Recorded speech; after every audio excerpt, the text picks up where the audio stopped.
Hello friends, इस video में आपका स्वागत है। आइए देखते हैं निफ्टी 50 का मोमेंटम कल किस प्रकार हो सकता है।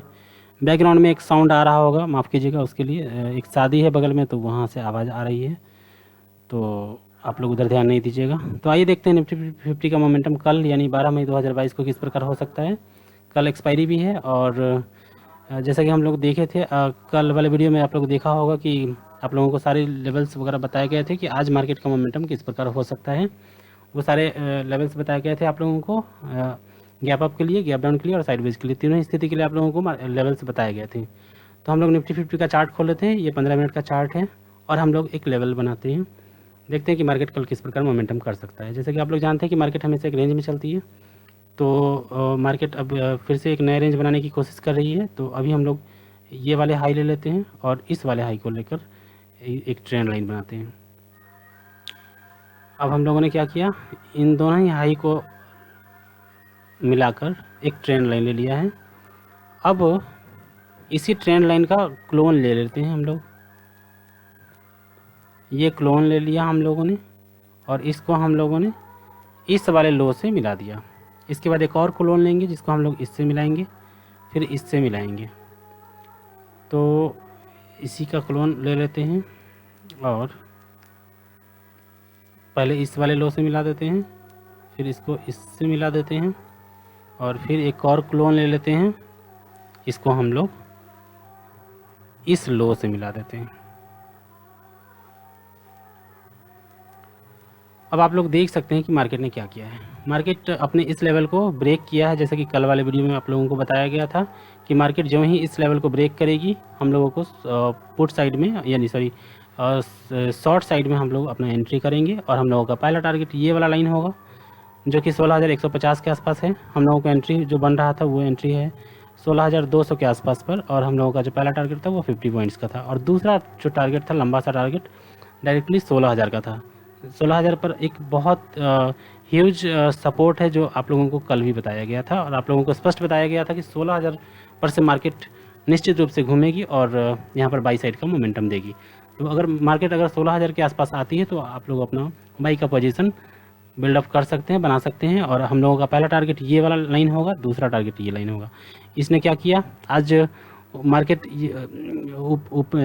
गैप अप ओपन हुई और उसके बाद मार्केट डायरेक्टली इस लेवल को ब्रेक करके नीचे आया, अपना ये नीचे का के टारगेट को भी अपना हिट किया और फिर इस 16,000 के पर एंट्री करके अपने दोनों ही टारगेट को हिट कर ली है। तो अब हम लोग देख लेते हैं कि निफ्टी 50 का मोमेंटम कल किस प्रकार हो सकता है। कल चूँकि एक्सपायरी भी है और एक्सपायरी के दिन हम लोग जानते हैं कि ज़्यादातर मार्केट फॉल साइड यानी नीचे की ओर गिरती है, लेकिन ये ज़रूरी नहीं कि मार्केट हमेशा उसी प्रकार हो, मार्केट में हमेशा गिरावट हो, ये ज़रूरी नहीं है। मार्केट हमेशा एक रेंज में चलती है और उस अपने रेंज को ही फॉलो करती है, चाहे वो एक्सपायरी हो या कोई भी नॉर्मल डे हो। तो हम लोग देख लेते हैं, हम लोग तीनों स्थिति को समझेंगे इस वीडियो में कि अगर गैप अप ओपनिंग होती है तो क्या करना है, गैप डाउन होता है तो क्या करना है, साइडवेज होता है तो क्या करना है।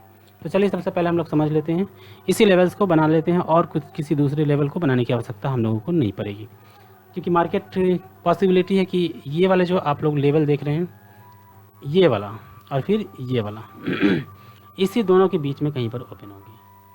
अगर इस रेंज में मार्केट की ओपनिंग होती है तो हम लोगों को क्या करना होगा। अगर ये साइडवेज इसी रेंज में मार्केट की ओपनिंग होती है तो क्या करना होगा, अगर इस नीचे मार्केट की ओपनिंग होती है तो क्या करना है। इन तीनों ही चीज़ों को हम लोग समझ लेते हैं। तो सबसे पहले देखते हैं पहले लेवल के लिए यानी गैप अप के लिए।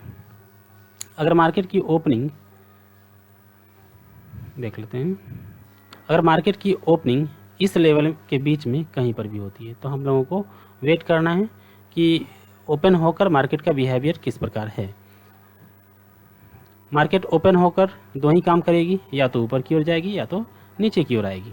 तो हम लोगों को देखना है कि क्या हो सकता है। अगर मार्केट की ओपनिंग इस बीच में होती है और मार्केट ओपन होकर डायरेक्टली ऊपर की ओर जाती है, मार्केट डायरेक्टली ऊपर की ओर जाती है, तो हम लोग इस लेवल पर अपना एक शॉर्ट साइड का पोजीशन बनाएंगे और हम लोगों का जो पहला टारगेट होगा ये वाला लेवल होगा। पहला टारगेट हम लोगों का यही लेवल होगा। तो यहाँ पर हम लोग अपना शॉर्ट साइड का पोजीशन बना सकते हैं। ऐसा तब होगा जब मार्केट बीच में ओपन होकर डायरेक्टली ऊपर की ओर जाती है, तब हम लोग अपने यहाँ शॉर्ट साइड का पोजीशन बनाएंगे। लेकिन अगर 15 मिनट का कैंडल इस लेवल को ब्रेक करके क्लोजिंग दे देती है 15 मिनट का कैंडल इस लेवल को ब्रेक करके क्लोजिंग दे देती है, तो हम लोग अपना पोजीशन यहाँ पर शॉर्ट का जो पोजीशन होगा अपना एग्जिट कर लेंगे। ठीक है, समझ गए होंगे आप लोग। अब दूसरी स्थिति है कि अगर मार्केट इस बीच में ओपन होकर ऊपर ना जाकर नीचे आ जाती है, तब क्या करना होगा। अगर मान लीजिए कि मार्केट इस बीच में ओपन होकर ऊपर ना जाकर नीचे आती है, जैसा कि मान लीजिए यहाँ पर ओपन हुई और यह नीचे की ओर आ जाती है, तो नीचे की ओर आ जाती है तो हम लोगों को ये एक सपोर्ट का काम करेगा, ये वाले जो लेवल है एक सपोर्ट का काम करेगा, तो हम लोग अपना पहला एंट्री यहाँ पर बाई के लिए बना सकते हैं। अगर 15 मिनट का कैंडल इस लेवल को रिस्पेक्ट नहीं करती है और नीचे की ओर ब्रेक करके क्लोजिंग दे देती है, तो हम लोगों का जो दूसरा, माफ़ कीजिएगा, तो हम लोगों का जो दूसरा लेवल होगा वह दूसरा लेवल ये हो सकता है। ये वाला जो लेवल है, यहाँ देखिएगा, ये वाला जो है ये हम लोगों का दूसरा लेवल हो सकता है। और हम लोग मार्केट में बाई साइड के लिए इस लेवल तक का ही वेट करेंगे। मार्केट अगर इस लेवल को रिस्पेक्ट नहीं करती है, ब्रेक करके नीचे आ जाती है, तो हम लोग अपना एक पोजीशन यहाँ पर भी इस लाइन पर भी बना सकते हैं, जो कि 16,150 के आसपास है, 140 पर है। तो इस लेवल पर हम लोग अपना बाई साइड का पोजीशन बना सकते हैं और हम लोगों का जो टारगेट होगा वो ये टारगेट होगा, माफ़ कीजिएगा, ये वाला जो लेवल है ये टारगेट होगा, जो कि 16,390 के आसपास है। यानी हम लोगों को यहाँ पर 150 पॉइंट्स तक का टारगेट मिल सकता है।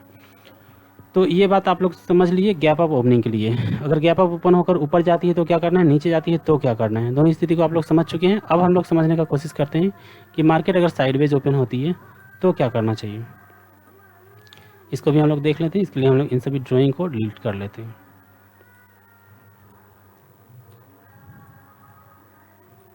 वीडियो को पूरा देखिएगा तभी समझ पाइएगा। आप लोग कल वाले वीडियो को भी देख सकते हैं, उसमें परफेक्ट एनालिसिस दिया गया है, या फिर कोई भी वीडियो देख सकते हैं और उसके अगले दिन का जो मार्केट का बिहेवियर है वो देख सकते हैं। आप लोग सारी चीज़ें परफेक्ट बताई गई हैं, लेकिन समझने के लिए आप लोगों को वीडियो तो पूरा देखना ही होगा। मान लीजिए कि मार्केट की ओपनिंग इस बीच में कहीं पर होती है, तो हम लोग कहें कि मार्केट साइडवेज ओपन हुई है, ठीक है, यानी फ्लैट ओपन हुई है। तो इसमें हम लोगों को क्या करना है, सिंपल सी बात है। अगर मार्केट इस बीच में ओपन होकर 15 मिनट का ग्रीन कैंडल, इस वाले जो लाइन, ये लाइन आप लोग देख रहे होंगे 210 के आसपास है, तो इस लाइन को ब्रेक करके क्लोजिंग दे देती है, तो आप लोग जान सकते हैं कि क्या करना होगा। यहाँ पर स्पष्ट बात है कि यहाँ पर हम लोग अपना एंट्री करेंगे बाई साइड का 16,210 के आसपास हम लोग अपना बाई साइड का पोजीशन बनाएंगे। और अगर तो ये हम लोग बाई साइड का पोजीशन बनाएंगे और हम लोगों का जो टारगेट होगा ये लेवल होगा 16,390 के आसपास। ये बात आप लोग जान लिए। दूसरी बात है कि अगर मार्केट इस बीच में ओपन होकर, यानी साइडवेज ओपन होकर ऊपर क्लोजिंग ना देकर 16,210 के ऊपर क्लोजिंग ना देकर नीचे क्लोजिंग देती है 16,000, ये वाला जो लेवल है 16,140 के नीचे, मार्केट अगर 16,140 के नीचे क्लोजिंग देती है 15 मिनट का कैंडल, तो हम लोगों को 16,140 पर अपने एक शॉर्ट साइड का पोजीशन बनाना है और वो जो टारगेट होगा वो होगा हम लोगों का 16,000 का टारगेट होगा। अगर 15 मिनट का कैंडल इस 16,000 के लेवल को भी ब्रेक करके नीचे की ओर ब्रेक करके क्लोजिंग दे देती है, तो हम लोगों का जो शॉर्ट साइड का जो पोजीशन होगा वो अभी हम लोग कंटिन्यू करेंगे। और जो ऐसे तो 16,000 का जो एक लेवल है ये एक प्रकार से इम्पोर्टेंट सपोर्ट है, साथ ही साइकोलॉजिकल लेवल है, तो मेरे ख्याल से इसको ब्रेक नहीं करना चाहिए। लेकिन अगर कर देता है तो हम लोग अपना पोजीशन को कंटिन्यू करेंगे, शॉर्ट साइड का पोजीशन कंटिन्यू करेंगे और हम लोग अपना टारगेट 100 पॉइंट्स का और बढ़ा सकते हैं, यानी 900 तक का टारगेट भी रख सकते हैं। क्योंकि जब इम्पोर्टेंट लेवल को ब्रेक करती है तो मार्केट में एक बड़ा सा मोमेंटम भी आता है।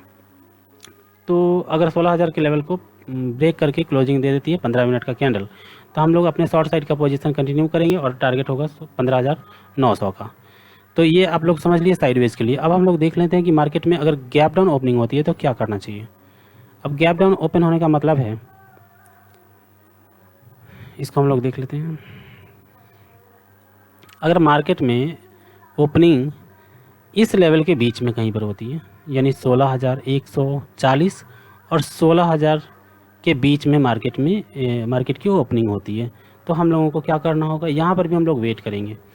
यहाँ पर हम लोग वेट करेंगे कि मार्केट इस बीच में ओपन होकर अगर नीचे की ओर आती है तो 16,000 के लेवल पर तो हम लोग अपना बाई का पोजीशन बना सकते हैं, ठीक है। और हम लोगों का पहला टारगेट 16,140 होगा, इसको ब्रेक कर देगी तो अगला टारगेट 200 का होगा, 16,200 का। यहाँ पर हम लोग बाई का पोजीशन इस प्रकार बना सकते हैं। रही बात स्टॉप लॉस की, तो स्टॉप लॉस सिंपल सा है कि अगर 15 मिनट का रेड कैंडल 16,000 के नीचे ब्रेक करके क्लोजिंग दे देती है तो हम लोग अपना पोजीशन एग्जिट कर लेंगे, ठीक है। ये हम लोगों का स्टॉप लॉस होगा और टारगेट ये होगा। लेकिन दूसरी स्थिति है कि अगर मार्केट इसी बीच में ओपन होकर नीचे ना आकर ऊपर की ओर जाती है तो क्या करना है। ऊपर की ओर जाती है तो अगर इस बीच ओपन होकर मार्केट ऊपर की ओर जाती है तो चूंकि यह एक रेजिस्टेंस का काम करेगा तो पॉसिबिलिटी है कि मार्केट यहाँ से घूमेगी, ठीक है। मार्केट यहाँ से घूमेगी लेकिन नीचे एक ह्यूज सपोर्ट है तो पॉसिबिलिटी है कि मार्केट फिर बीच में से ही कहीं से घूम कर यहाँ पर साइडवेज हो जाए और अंततः मार्केट इस लेवल को ब्रेक कर दे, ठीक है। तो जब मार्केट इस लेवल को ब्रेक कर देगी 16,140 को तो हम लोग अपना बाई साइड का पोजीशन यहाँ पर भी बना लेंगे। शॉर्ट साइड का पोजीशन हम लोग तभी बनाएंगे जब मार्केट 16,000 के लेवल को ब्रेक कर देती है, ठीक है। तो इन दोनों चीज़ों को तीनों चीज़ों को आप लोग समझ चुके हैं कि अगर मार्केट गैप डाउन ओपन होता है तो क्या करना है, साइडवेज होता है तो क्या करना है, और गैप अप ओपन होता है तो क्या करना है। वीडियो अच्छा लगा तो वीडियो को लाइक कीजिएगा, कमेंट कीजिएगा, चैनल को सब्सक्राइब कीजिएगा ताकि इस प्रकार की वीडियो आपको हमेशा मिलता रहे। किसी भी प्रकार के किसी भी स्टॉक का एनालिसिस करना हो तो एनालिसिस देखना चाहते हैं तो आप कमेंट में उस स्टॉक का नाम लिख सकते हैं, आप लोगों को उस स्टॉक का एनालिसिस करके वीडियो प्रोवाइड करा दिया जाएगा। वीडियो देखने के लिए बहुत बहुत धन्यवाद।